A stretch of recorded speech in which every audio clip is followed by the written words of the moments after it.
Hey, welcome to the third update today, and we're on a roll today, but I want to make a public announcement that we're going to incorporate some things into this channel we don't usually do, because we always uh, hound in on the winter forecast, the long range and stuff, but I really want to start balancing it out with some shorter, medium range stuff, so we're going to take a look at the tropics in this update. Again, not eliminating the winter forecasting, but just balancing it out a little bit. So I've been walking on a tightrope with all this winter forecasting. It's really clogging up the channel. But okay, so we have from NHC, the National Hurricane Center will initiate advisories on TD, Tropical Depression 2C, southeast of Hawaiian Islands. So let's take a look at the Pacific.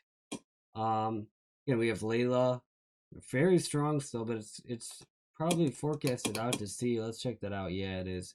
All right, so now we have Central Pacific. We have 2C, and again, they just said let's take a look at that. So it's nearing tropical storm status, has winds at 35 miles per hour. Tropical storm status is anywhere up to 65 mile per hour winds. So yeah, we have the thing is in the Pacific, we have a very active MGO.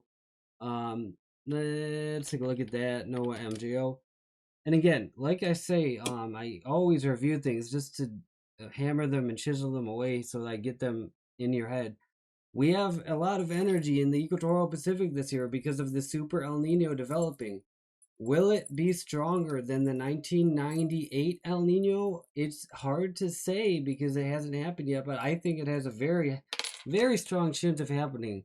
I was telling my family this yesterday, me being the weatherman of the family, and I'm like, they're asking me about, what's the difference between El Nino and a La Nina? And I had explained to them basically the basics of, an Nino is when you get warmer waters in the Central Pacific. A La Nina is when you get cooler than normal waters in the Central Pacific. But really, what I love to hammer home, besides the point now, is we were talking about the MJO, but really what we want to see this winter and why it's going to be so unique, even if we do get a strong El Nino, even a super El Nino beyond any records we've ever had, is if it's Modiki. Because, again, for some reason, when you get the water centralized in the equatorial Pacific, the central of the equatorial Pacific Ocean, you tend to get a trough over the eastern part of the USA. So let's just take a look, kind of again reviewing this. I mean, to me, um, it is central, but it's also east, definitely. But it's Modiki enough to give it a Modiki signal, which we'll look at in 1 second. Here's our Modiki. It's definitely up there, man. One deviation above normal. The highest on the chart is 1.5, so it's pretty significantly Modiki. So yeah, makes sense that despite the warm El Nino, we're gonna get a Modiki. I'm sorry, cold winter because of the Modiki. Let's take a look at our F23D VAR model. Dude, that has for a Modiki. Again, it's pretty much the same thing.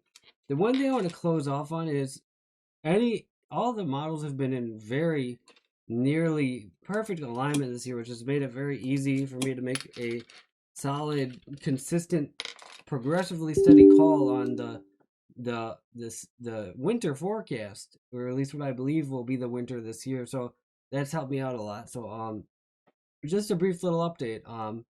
Again, we're gonna try to incorporate some other things, but we're gonna keep it winter based. Thanks for watching. Have a great day. God bless.